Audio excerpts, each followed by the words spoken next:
Good morning. The balloons are flying today. All right. So now I need to get up onto the hill up there, get the ultimate view for the sunrise.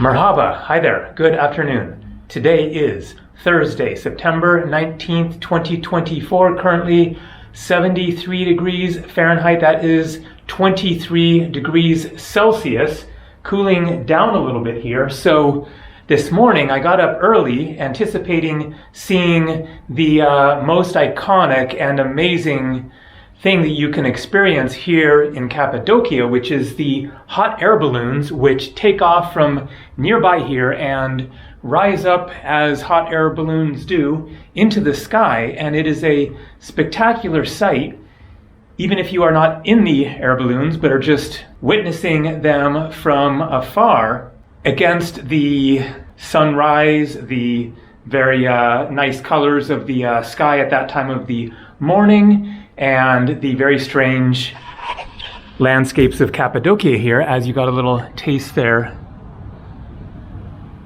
at the beginning. But it was raining, and so that was canceled. Better luck tomorrow. We'll see if I happen to be actually awake at that time.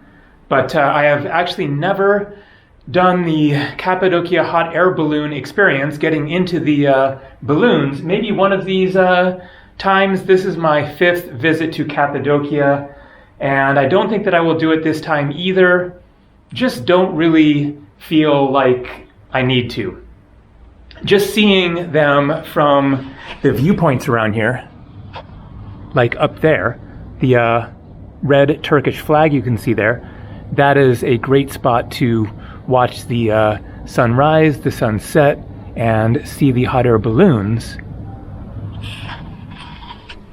That's been enough for me over my various visits to Cappadocia, seeing them from the ground.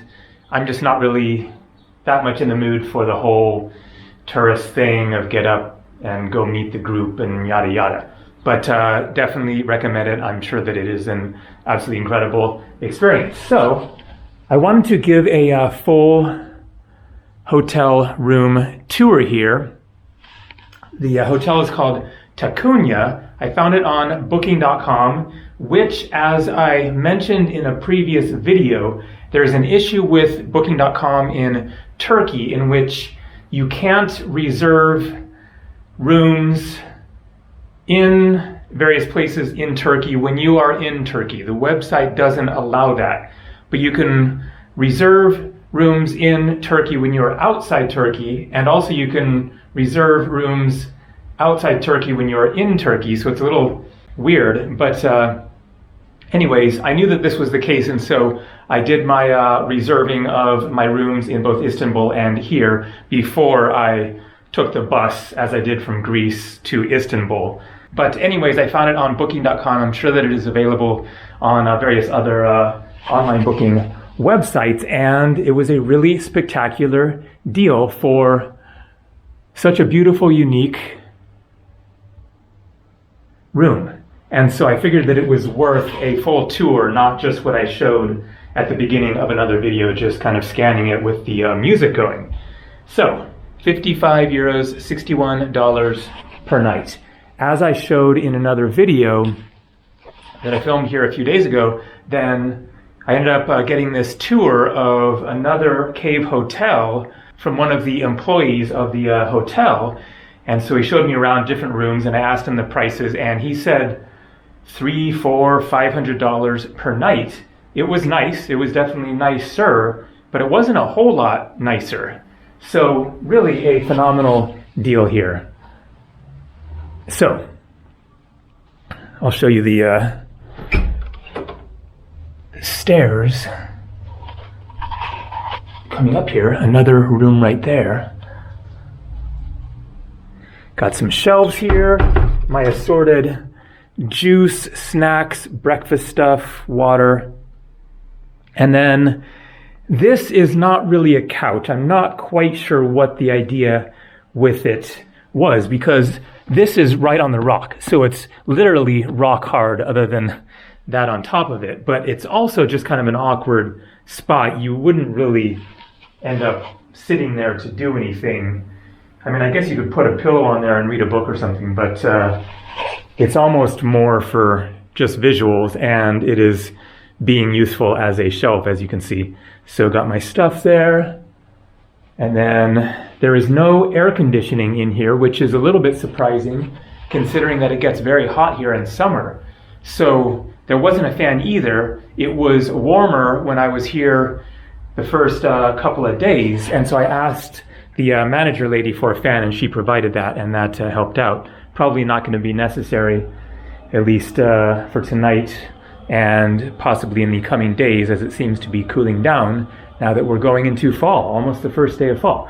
So very comfy double bed here, my laptop there, and nice fast Wi-Fi, fortunately. And then you have these cute little shelves and nice designs, and that is a light. Another one there, and there, over there. And so that turns those on. Not going to really get the effect here during the daytime, but it is really pleasant at night rather than a super bright light overhead. And so then got another shelf there, nice carpet, I'm guessing Turkish, and check this out. So, little table there. Never seen that before, but it works. And then you have the really cool bathroom. Very stylish sink and an amazing shower. Just one little glitch. The shower head thing doesn't stay up on the notch that it's supposed to stay on. It just flops down, so that doesn't work. But other than that, it's just an epic shower, and you don't have to worry about, your shower floor getting wet because it is down in its own cave of sorts. And so that brings up an issue, which is doing laundry while traveling. And people will often ask me, how do you do laundry while traveling? So lots of different ways. It could be going to a self-service laundromat if that is available. There are countries in the world where that just is not a thing, so you aren't going to find those. It could be going to a person, such as in India. You would take your bag of clothes to the is it Dobi Wala? Wala means like worker. I forget, but anyways, you would go to a person and just hand them your stuff, and then they would take your clothes down to like the place where the local people wash the clothes, the ghats, like on a river or a lake or whatever, and wash your clothes, and then you come back and pick them up a day or two later. But one way that you can do them, of course, is on your own, which sometimes means in the sink. But imagine trying to wash clothes in this little sink. If you just want to wash some socks or underwear or whatever, then that might work. But what works better a lot of the time is do them in the shower while you're taking a shower. You've already got water and soap flying all over the place, and you have more room. And so you just take your shower, and then by the time you're done, then the clothes are going to be like half or almost all clean anyways, and then you just like finish up and rinse them, and then just like throw them out of the room, hang them up, and there you go. So another recommendation when it comes to doing laundry is to not wait for it all to pile up, but do it in smaller batches, because when you're doing it on your own, and especially in a less than ideal situation without a machine, So that brings up another way to potentially do your laundry is some places might have a laundry washing machine, especially if you get like an Airbnb, some sort of an apartment. So that's another option there. But if you don't have that and you're doing it, by hand, then washing all of your dirty laundry all at once can really be a big chore. And if you put it off like that and get to the point where you just have nothing clean left, then who knows what your particular traveling situation is going to be, in which maybe it's just really a bad place to be doing laundry, and then you can kind of be in a little bit of a stuck situation. And so I recommend doing smaller loads of laundry. It is just all around kind of easier to tackle. And one suggestion is you come back from like a hike, your shirt's all sweaty, maybe your shorts, your socks, and you're going to take a shower after the day of exploring anyways. So just take what you just wore for that day, wash it, and then that only takes a couple of minutes if it's only 2 or 3 things. And so you barely even notice, and then voila, you've got 1 more day's of clean clothes. So if you just do that on a regular basis, just wash a little bit, then you don't have that big laundry day to deal with, in which it's going to take up a few hours or who knows what. But anyway, and so now I'm going to head out of the hotel here and show a little bit more of the hotel, whatever we can just see poking around, and then show the terrace with a nice viewpoint. So you can see it is just all stonework here. Really, really nicely done. More rooms.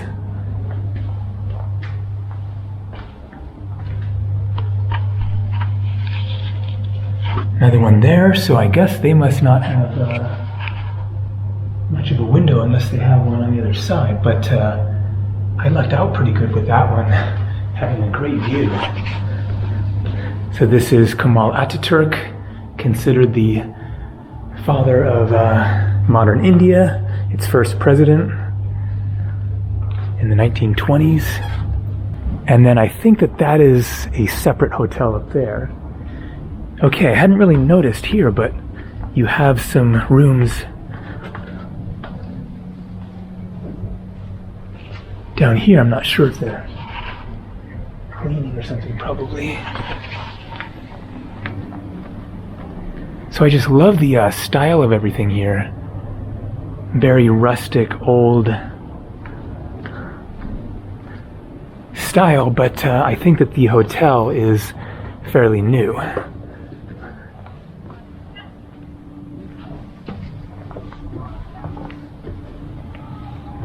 And here you go, a nice spot to have breakfast or a drink and enjoy the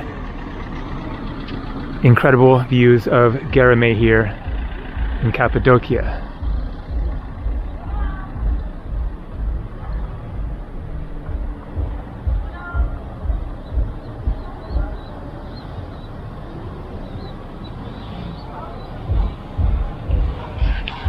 Okay, that is all for now. More coming from Cappadocia. See ya.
Good morning.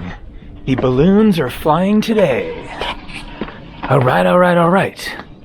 So now I need to get up onto the hill up there, get the ultimate view for the sunrise.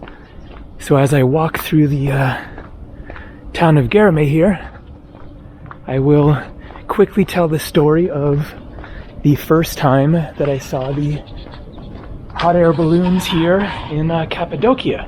My first time here was back in December of 2009. I was traveling with my Greek girlfriend at the time, Deanna. We had traveled in Greece together, and then I went to Egypt by myself for 3 weeks, and then came back to Greece, met up with Deanna again, and then we made plans to come to Turkey. Man, just an unreal sight there. We flew into Istanbul, and I think didn't have our plans set, but we ended up going all over Turkey for 3 weeks, and I forget exactly at what point it was that we ended up in Cappadocia, but I think that we flew in, rented a car, drove out here, and stayed in one of the natural caves, in a hotel of course, but one of the real caves that had been converted and had a, bathroom.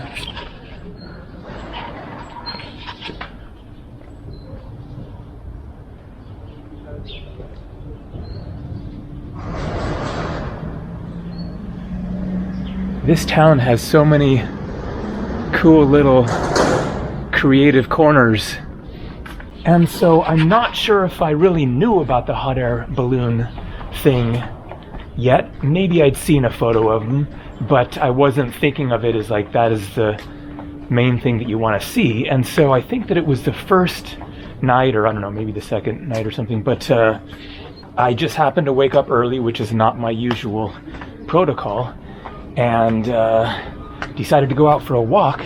And we were on the side of the mountain, and so I walked out of the hotel, and I forget now if the balloons were already flying or what, but I decided to walk up to the top of the hill above the hotel, and it might have been that the balloons started flying as I was hiking up there, and I was just like, whoa, what is going on?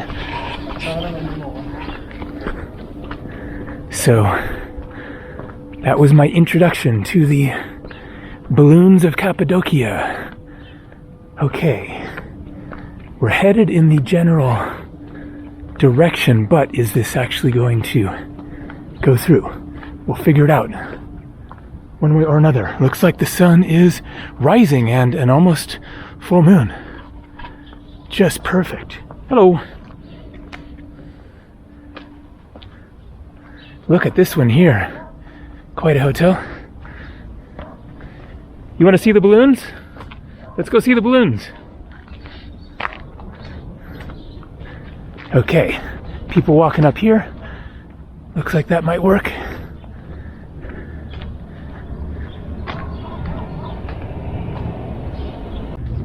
Okay, yeah, let's give it a try. Okay, perfect. Sunset point should also be a good sunrise point.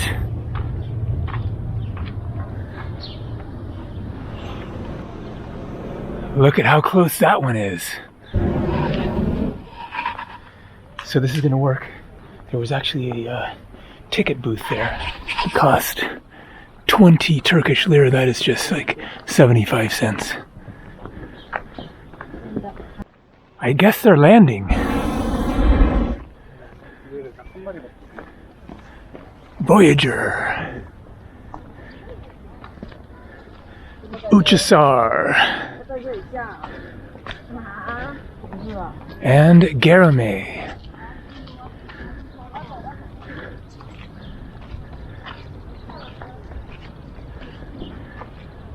What a magical sight. Yep, they're landing.